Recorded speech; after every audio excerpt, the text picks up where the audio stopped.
So what I like to say is what we continue to see play out in the course of history are, if not outright docetic tendencies, at least semi-docetic tendencies. Mhm. And I think it manifests itself in unfair and theologically unjustifiable criticisms of the chosen. How did we get from the walking, talking Jesus to the book about it? Those books didn't write themselves.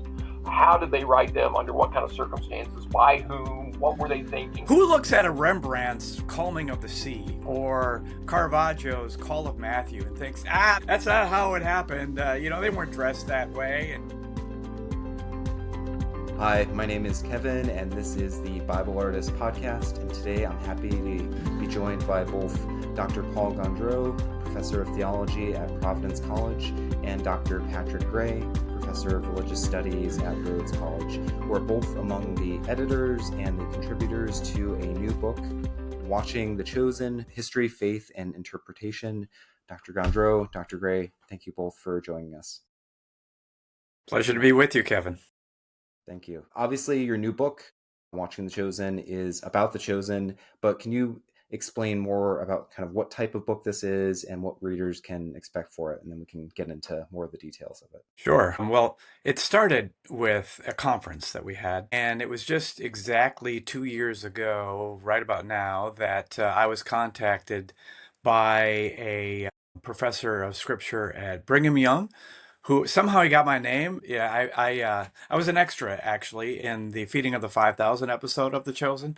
So, and I wrote up a little piece, and that was on the internet. So he must have got me on the internet. So anyway, he approached me about the possibility of having a conference, an academic conference on The Chosen, and I thought that sounded like a great idea. And we got Doug Huffman to join us, who was Dallas Jenkins, the creator and director of The Chosen, his theology professor, undergraduate theology professor, and a professor at Baylor. So the four of us organized the conference.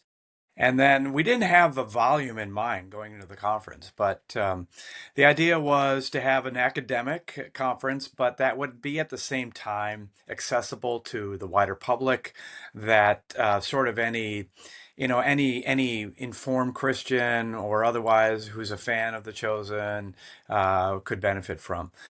And so we had the conference. It was March of last year, March of 2024 at Brigham Young.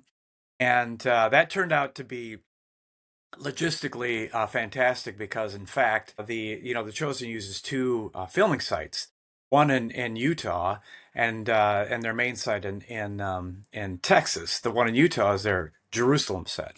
So we were able to work in a tour of the set during the conference, which we all loved. It was really great.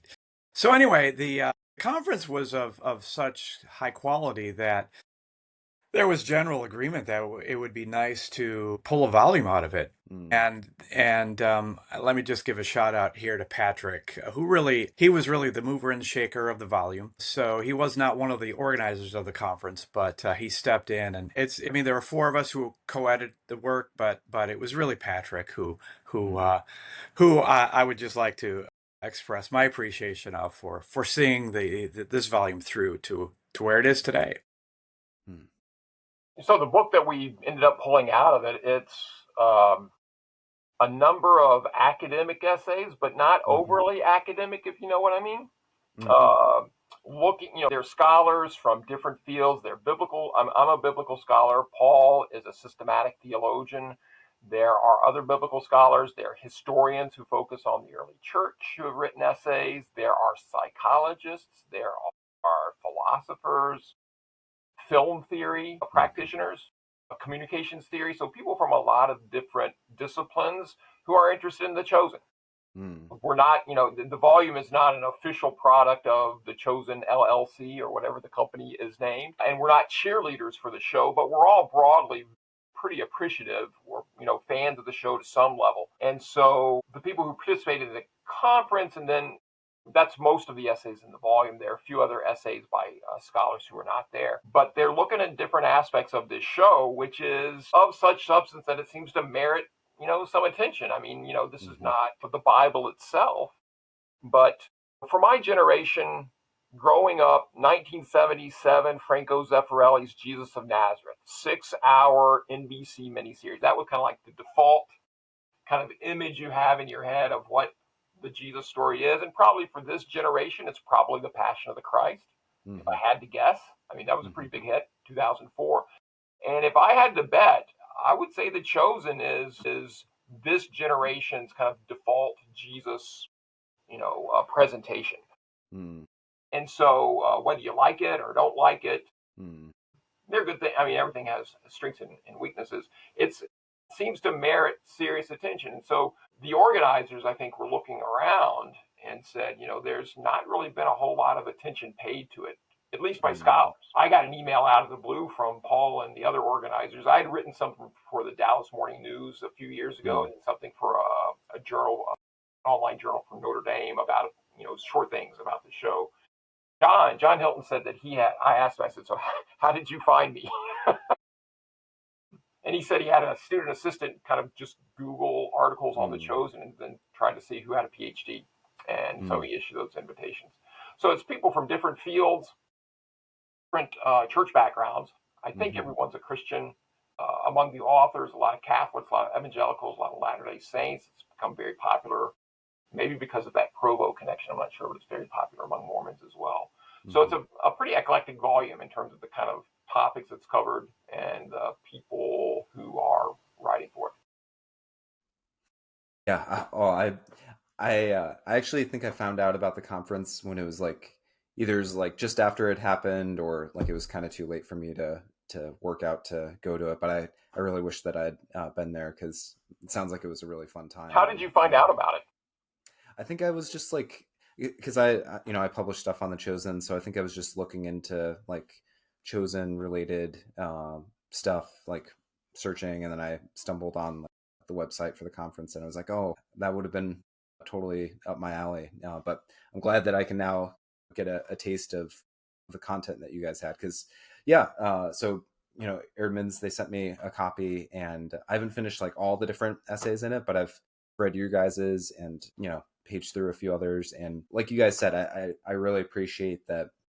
On the one hand, it is scholarly, it's taking the show seriously, bringing to bear all these different disciplines, theology and history and hermeneutics and different things like that. But at the same time, I do feel like it is accessible for the a really curious layperson or non-scholar pastor who just wants to go deeper and like think through some of the different issues that are raised by the show, both theologically, interpretation, and culturally, and things like that. So I think it's a really great kind of gateway for Christians who are interested in scholarship but aren't necessarily like in academic disciplines or things like that. Yeah, a lot of scholars, as scholars usually write for other scholars, and so it's Mm-hmm. experts on some very narrow field talking about some very narrow topic to a very narrow audience. Yep.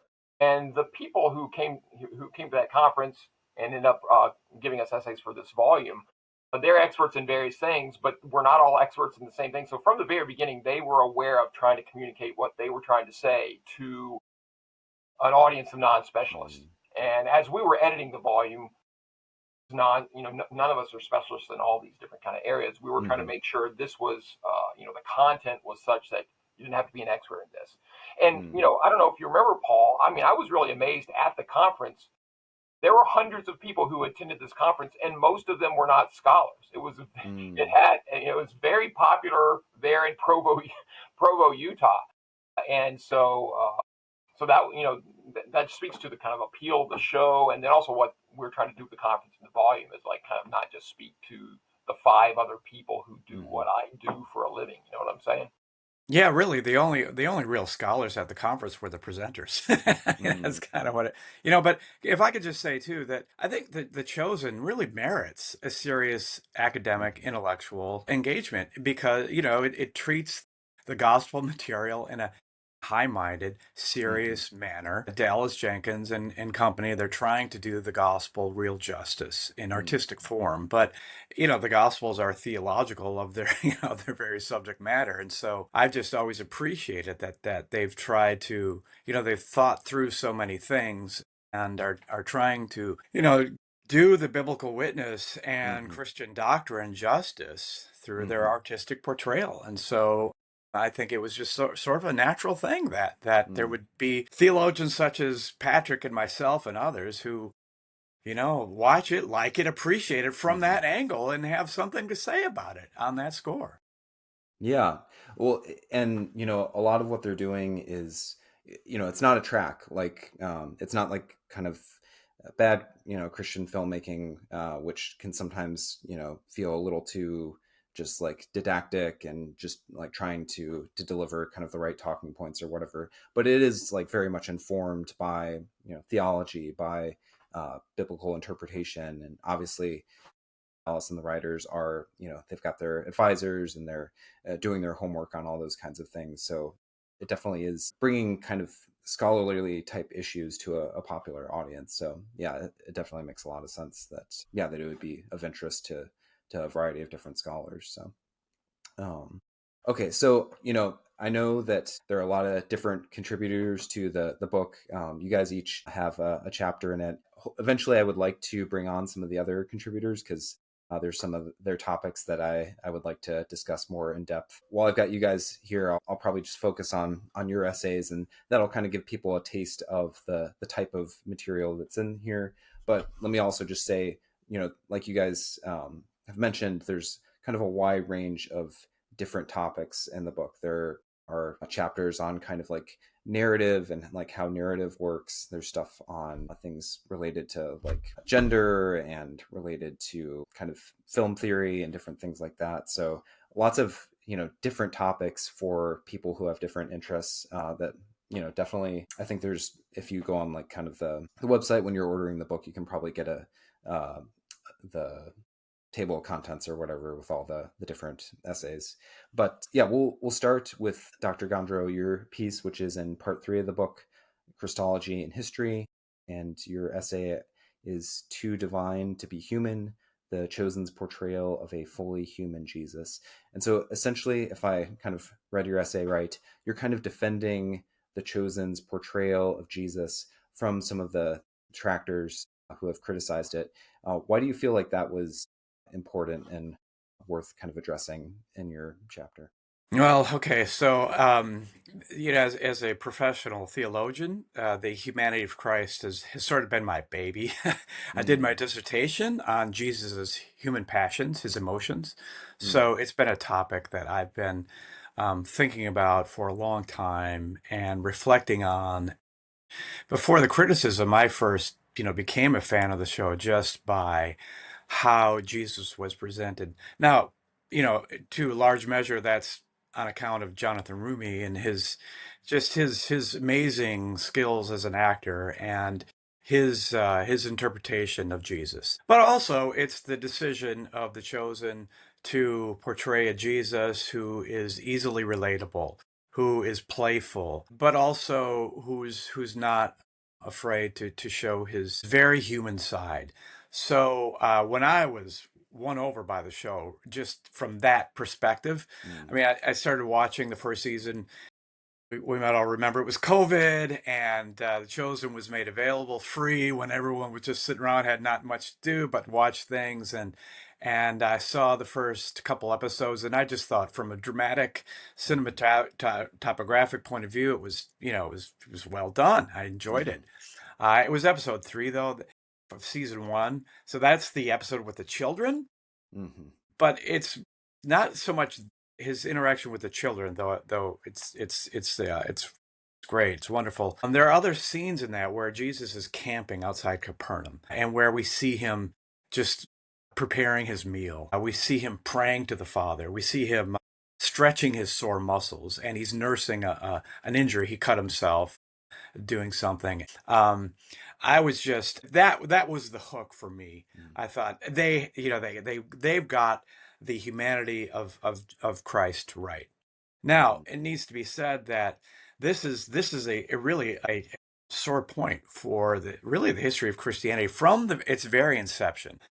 Christianity, Christians, as it were, or those who come to Christ have, to a large measure, have had difficulty with embracing the full concrete ramifications of God's becoming man, mm, where there's more comfort with sort of leaving it in the abstract. Yes, he became man, but to appreciated in a sort of nitty-gritty manner, such as what art can do, especially film, is not so much. And this literally goes all the way back. We know it because John, the gospel writer John, and Paul were responding to it.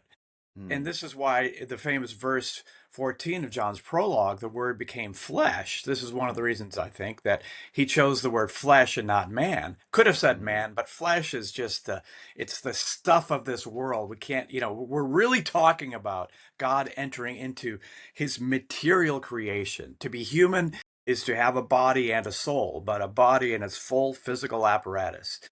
So there's just always been this reluctance to sort of push that away, and it never really leaves. And I think it manifests itself in certain criticisms of the show. So I've come upon these criticisms. In fact, they're out there, but sort of allergic reactions to Jesus being playful, Jesus joking around. So what my essay was about was defending the Chosen in its decision to portray Jesus in the manner that it did. That it's not necessary that it be historically accurate per se. We don't know. Dallas Jenkins is clear on that, but that it's plausible, that there's nothing inherently opposed to the doctrine of Jesus, the person of Jesus as the God-man, that precludes this.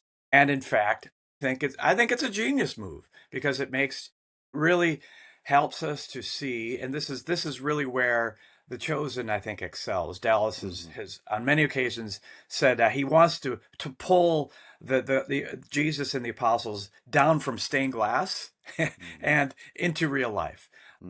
Certainly, there's a place for stained glass, but it's ethereal and it's remote. He wanted to portray the gospel story in a way that real people can relate to, and we have a Jesus that we can really relate to. And unless one wants to argue that it's inherently sinful to be playful, to joke around, then there's nothing that prevents the Chosen or any form of Christian art from portraying Jesus in that manner. So the heresy that denies his humanity, it's called docetism. It comes from the Greek word dokeo, meaning to seem or to appear, meaning that God only appeared to be human. It's as if he put on a Jesus suit, but he wasn't truly and fully human. So the full heresy. So what I like to say is what we continue to see play out in the course of history are, if not outright docetic tendencies, at least semi-docetic tendencies. And I think it manifests itself in unfair and theologically unjustifiable criticisms of the Chosen. I think, that Dallas is well within his rights to portray Jesus in the manner that he does. The playfulness it's done in good taste. It's not over the top, and it's done in good measure. There are other aspects that maybe we can talk about where, Jesus is working on his sermon and Sermon on the Mount and so on. But so that was the thrust of my essay, to give the sort of theological substance to the fact that the doctrine of the incarnation, that God became man, implies the assumption, the taking on of real human weakness and human vulnerability and the human condition in all aspects except for sin. And it's not easy to how to imagine that. We have the Gospels as a sort of thumbnail sketch, but that doesn't give us a whole lot. And The Chosen is a multi-season series. Them the freedom to really explore that more deeply, and I think it's one of the great aspects of the show, and one of the reasons why I personally appreciate it so much. So with the Sermon on the Mount, your kind of question there was whether it was kind of you had connected it to another like semi version of another kind of historical heresy. It was Monophysitism, I think, or That's right, Monophysitism. Monophysitism. Yeah, Yeah, it's one right. of those ones that's hard. Like I kind of vaguely remember from seminary, but it's not that quite as easy to pronounce. Could you, for people who aren't like familiar with that concept, could you kind of briefly lay out what exactly that means?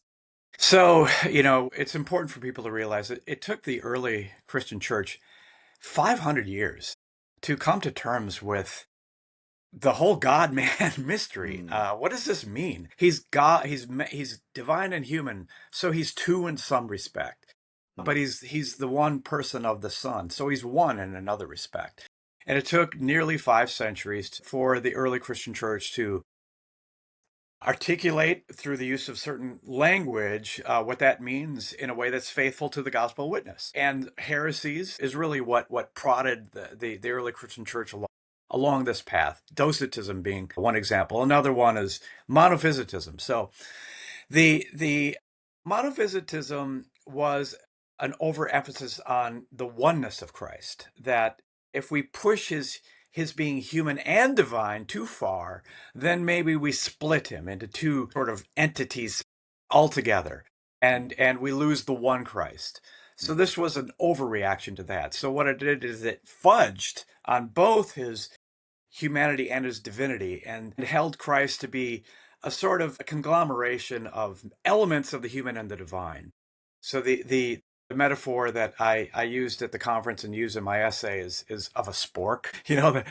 The utensil of a mm, spork. It's neither fully a spoon nor fully a fork, but it has mm, elements of each. So it's a third thing altogether. mm, It's a kind of mutant thing, And so mm, monophysitism literally means one nature.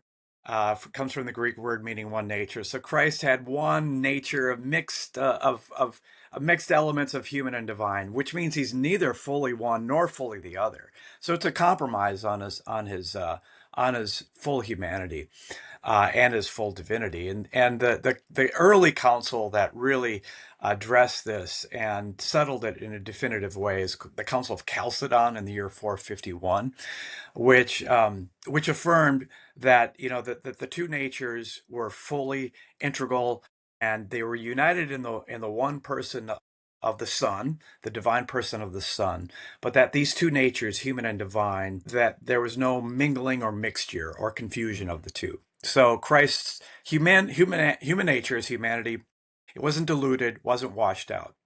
mm, Okay, so how does that figure into the chosen and criticism of the chosen? Well, in season 2, we see Jesus working on the Sermon on the Mount, and he's composing it. And so criticism, objections are, well, Jesus was divine. He knew everything.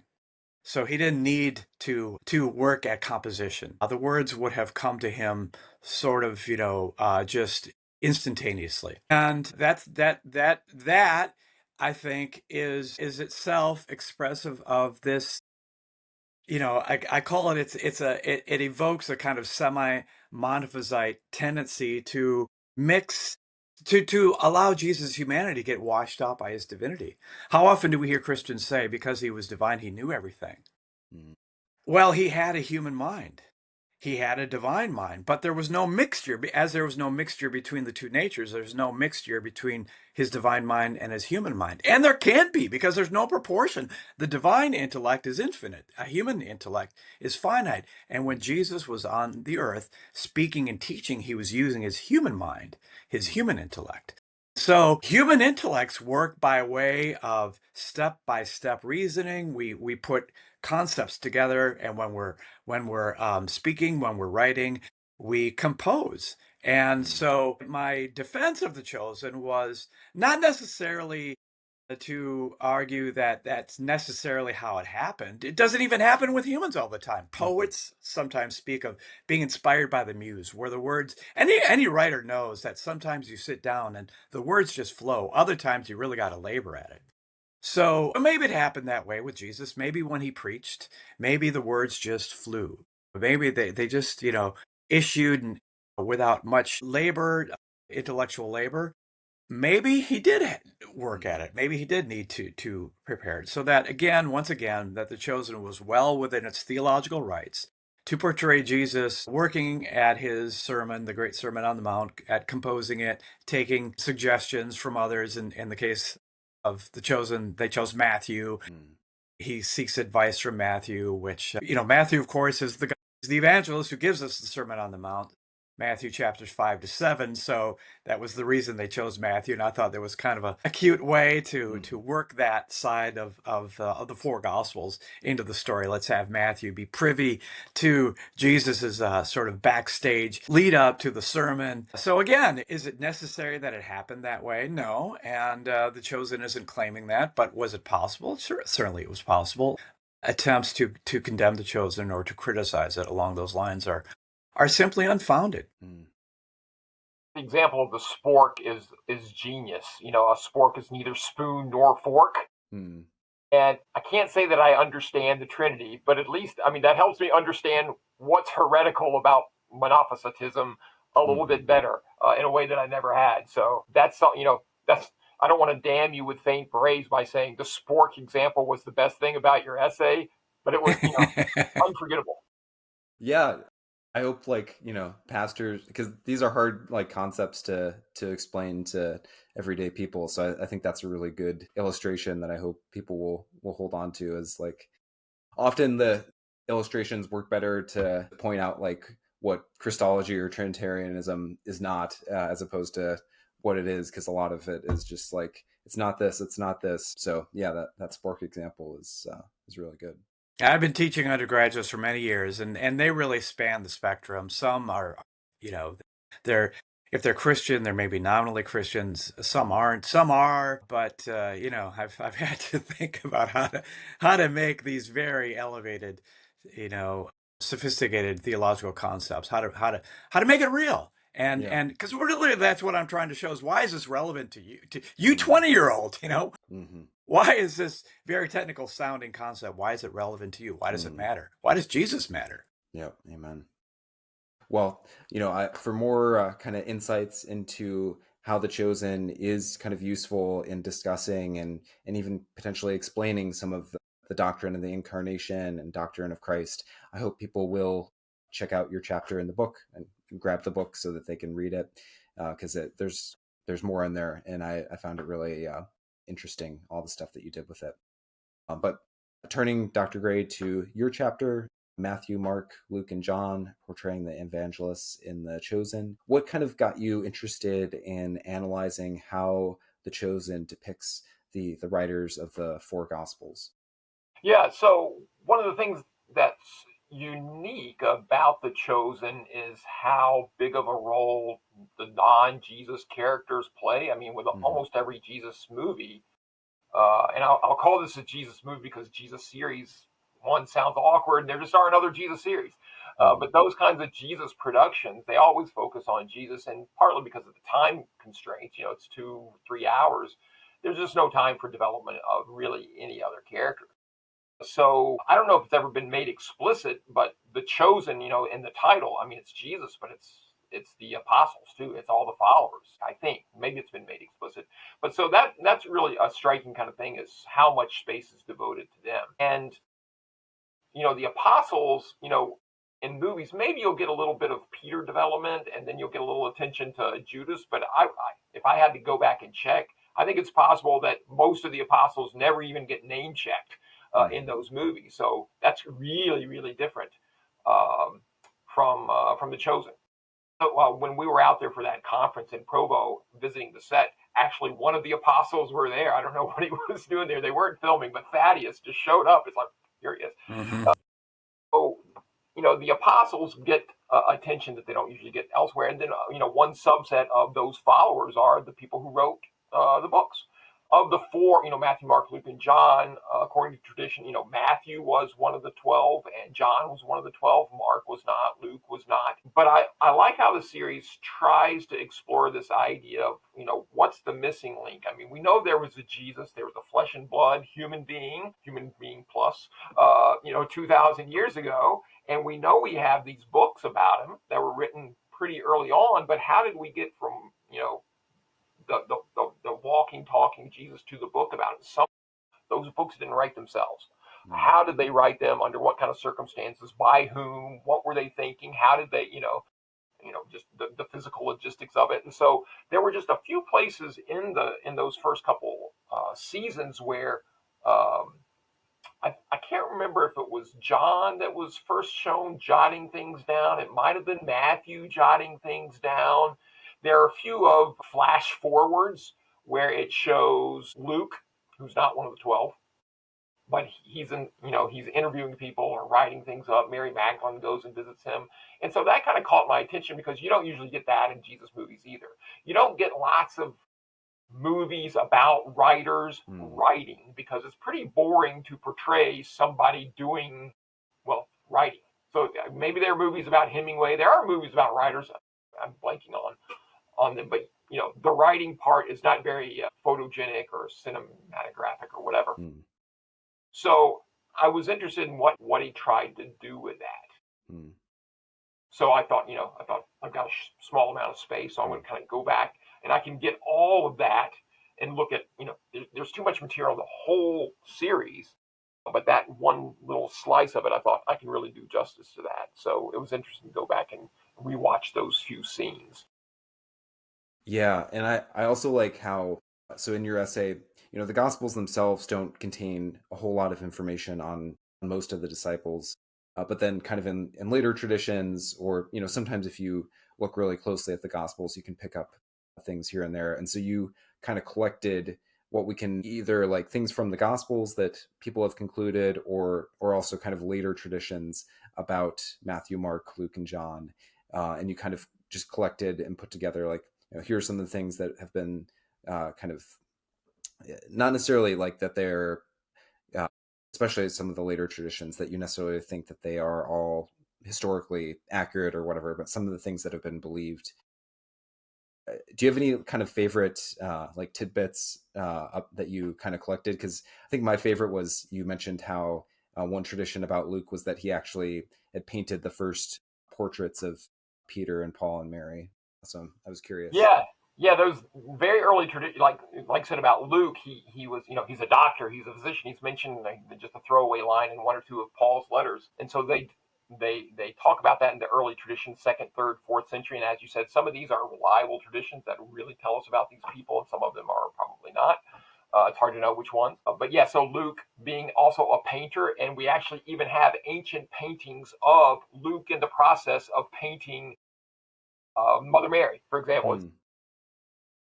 And according to tradition, that would have perhaps provided the opportunity for him to sit down and interview these eyewitnesses. Is this true? Don't know.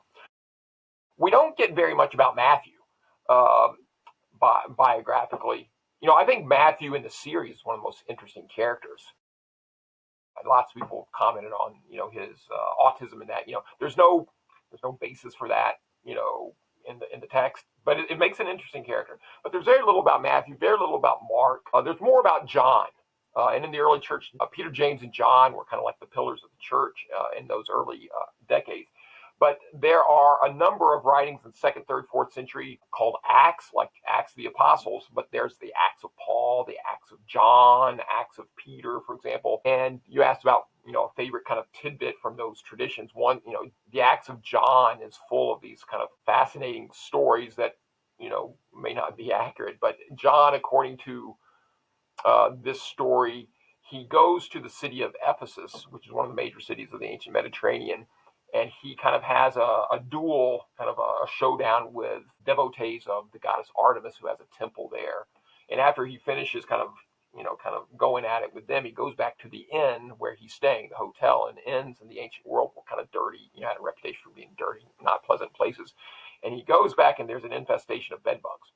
And according to this story, he commands the bed bugs to leave his room, to leave his mattress, and they obey, and they march out, and he stays there. And then when he's checking out, they're waiting at the door, and he says, because you were obedient, I will let you come back in. And they come back in and go into bed and become residents again. So whether, and I think Dallas Jenkins he's familiar with a lot of this material. He's worked some of it in, not saying it absolutely, like Paul said, he's not saying this is gospel truth, but it's an imaginative kind of reconstruction. So some of that stuff I think may show up in The Chosen. I'd be surprised if the bed bugs, if that story shows up. I don't know what's coming in season 7 or in whatever the next series is. There's a tradition of Mary Magdalene having ended her life in France, southern France, in a sort of hermitage cave. and they work that in as well. Yeah, yeah, So yeah, he's, it's quite impressive how creatively they're bringing in some of these traditions into the whole story. right, yeah. He's We'll see clearly if they. consulted those expert consultants. Yeah, Hmm. yeah. I'd love if they had like some sort of nod to the whole uh like the Grail tradition of like Joseph of Arimathea bringing it in. Hmm. Like I don't know. Hmm. But he doesn't If he go to the Dan Brown links where who not the the most Dan Brown. famous and commercially successful appropriation of those kinds of legends. Yeah. Thank Um, goodness. yeah. Well, Dr. Gray, kind of having kind of looked at traditions about the apostles and looked at what the Chosen does, any kind of big conclusions that really stuck out to you or surprised you about kind of the significance of what the Chosen is doing? I mean, I've never met Dallas Jenkins, but I'm, trying to read his mind here. But I mean, I think he really, like Luke. Luke talks in the beginning of his gospel about, other people have told this story, but I'm going to tell it a certain way so as to provide certainty to those who, about the things which you've been instructed in. He's not saying you've been told a bunch of lies, Mm-hmm. and I'm going to tell you the truth. He says just something about the way the story's been told before just Mm-hmm. doesn't kind of click. Not all ways of telling the story click with the same with all audiences. Mm-hmm. And so I think he's in, I don't know if it's conscious, but he thinks the way you tell the story is really important. So how you tell the story is almost as important as what you tell. Mm-hmm. And I mean, it's very, like we've all noted, it's very well done. Production values, that's part of the effectiveness of it. When I first saw it, and I wasn't really expecting much when somebody told me to watch it because most of these kinds of things are didactic, as you said, and just not very well done. And I was struck by how well it was done. Um, it struck me, I kind of described the series, have described it to some people as the greatest story ever told meets Breaking Bad. Mm-hmm. It has kind of that, it's a series. It has, it's non-linear. It's well done. A lot of the music kind of sounds the same. But I just finished watching Breaking Bad. I was late to that. Breaking Bad, Mm-hmm. Better Call Saul, and I was like, this is, he's trying to tell the story in a way that it's not been told before, and it doesn't click necessarily with everybody, but it's clearly clicked with a very large audience.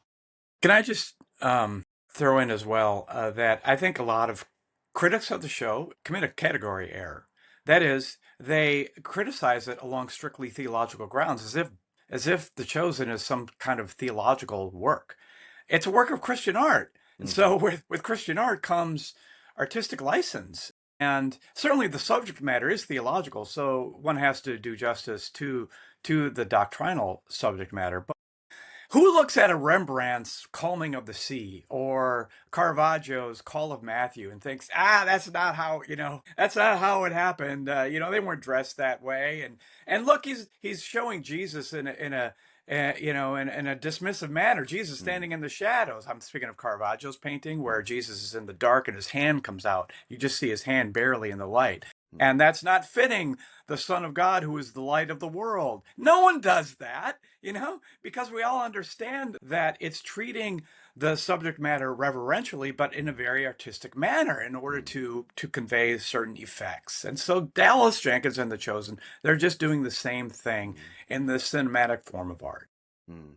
And the first essay in the volume is by Doug Huffman, who helped organize the conference, and also is one of the three kind of consultants that you'll see in the roundtables. For example, his is about different ways of thinking about poetic license and kind of authenticity and things like that. So, I mean, Dallas Jenkins has thought a lot about that, and people of good faith can disagree about whether he crosses line here or there, whether that's appropriate or fitting or effective presentation of this or that scene or this or that character. But they have thought about it. But when you get a chance, go back and read that first essay because Doug Huffman does really kind of show that it's much more complicated. There's much more to it than a lot of people think. So I really appreciate that. One other thing that I'd say about, kind of theological kinds of statements or kind of assumptions that kind of come through in that series is just the way again, it's part of the nonlinear way of constructing it, is a lot of flashbacks and a lot of flash forwards, a lot of things from ancient Israel that he very artfully connects together. I mean, Yeah. it's really well done that way. And then a lot of the flash forwards where it's sometimes kind of feels like an episode of The Office, but not funny, where John or somebody's sitting down and interviewing people after the resurrection.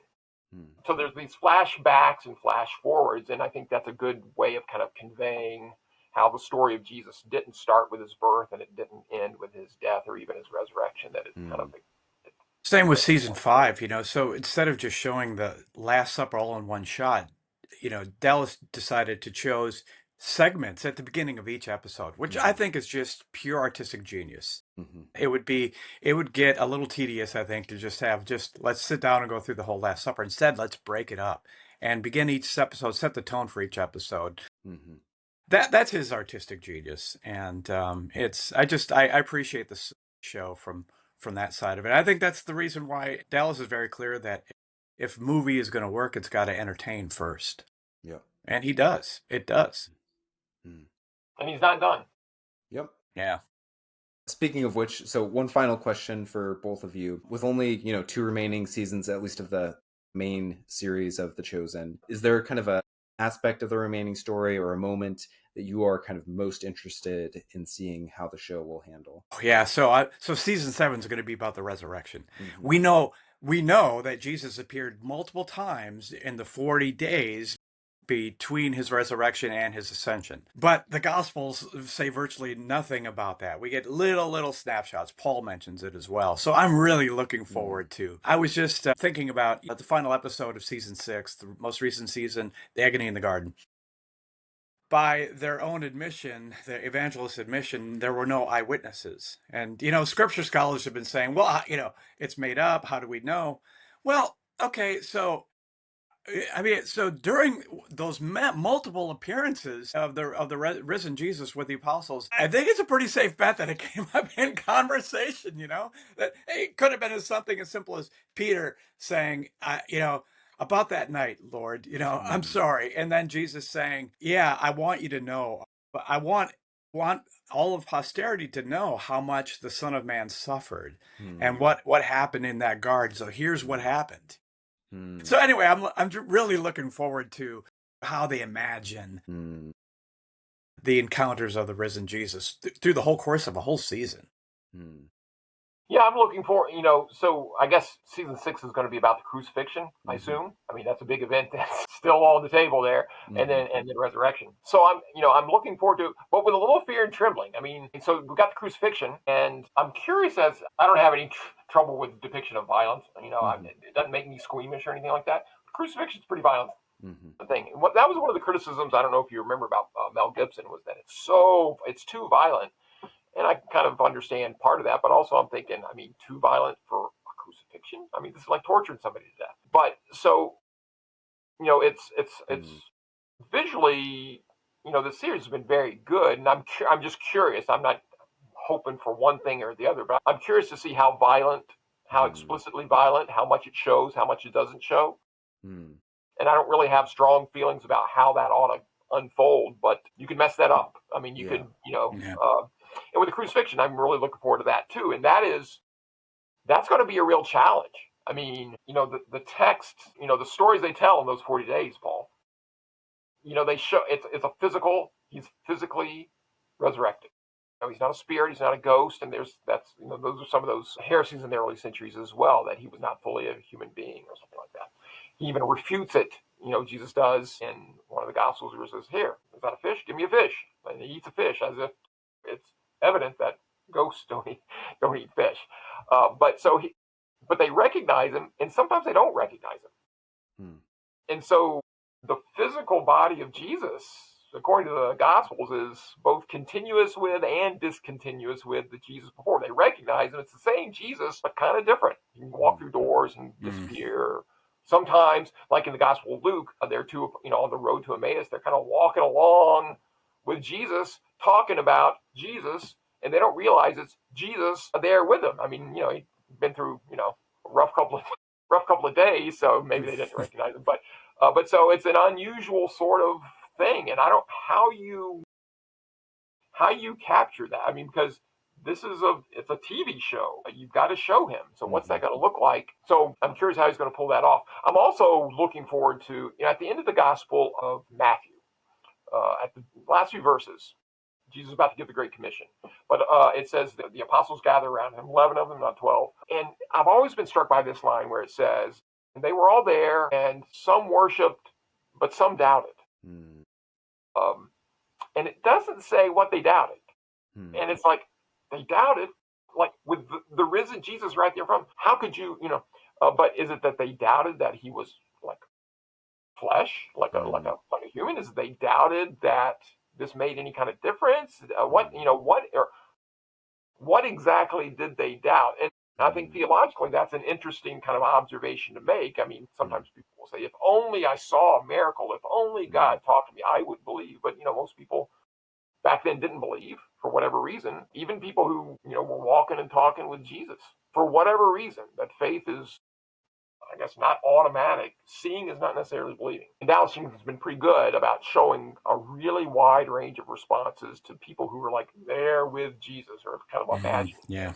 So I'm curious to see. I'm sure that scene will be there. I'm curious to see what elements or aspects of doubt get expressed, manifested right there while you're hanging out with Jesus back from the dead. I think that'll. I'm nervous about the visual element of that, but there's so much there to work with. With respect to the crucifixion, they're filming season 6 right now, and they spent, I don't know if if your listeners know, but they spent June filming the crucifixion in the same spot in Italy, Matera, Italy, where the Passion of the Christ was filmed, just because of the site, this ancient town in the backdrop. It looks, like ancient Jerusalem. Dallas, made an appeal for, funding because it was going to significantly increase the budget, but he just thought it was worth it. So artistically, Mel Gibson, the violence that Patrick was speaking of, he intentionally did it so because as a sort of spiritual thing, he wanted to portray the crucifixion so much that viewers would have to turn away to give us a sense of how much our Lord suffered for us. So that's an artistic decision, but it's not fun to watch. And so with Patrick, I'm very interested to see how artistically Dallas is gonna portray the crucifixion. That gives me some just fuel for thought as we're kind of looking forward to the new seasons. I love all those questions because I love kind of thinking in advance. Some of the interesting spots to be kind of aware of in the new seasons. So thank you both for sharing those. And thank you both for joining us. Again, your book, Watching the Chosen, is really fun, great kind of accessible work of scholarship. Gets a lot of different aspects of the Chosen. So I definitely hope that people will check it out. I'll put the link in the show notes, and I'm sure people can find it on Amazon and all the different store fronts and stuff. Is there anything else, any other work that you guys are doing that you would like to share about or that people can look up? People can email me at Providence College, where I teach if they wish. I've published many essays on Christ, on his humanity, on marriage, on sex and marriage, on Tolkien. I'm writing an essay right now on the Lord of the Rings. So I have lots of interest, but be happy to share any of that with anyone who's interested. I've written a number of books on the New Testament, kind of general introductions, Cambridge University Press and some other publishers. You can just Google my name, Patrick Gray, New Testament. I've written some books on Paul. I've written a few books on Hebrews. So I can be found online. I've written some more popular essays, Wall Street Journal, Word on Fire, Public Discourse. So again, just Google. You can just Google me and something will pop up. Thanks. Awesome. Well, thanks again, Dr. Gray, Dr. Gondreau, for joining us. And thanks everybody for listening to the Bible Artist Podcast. Godspeed.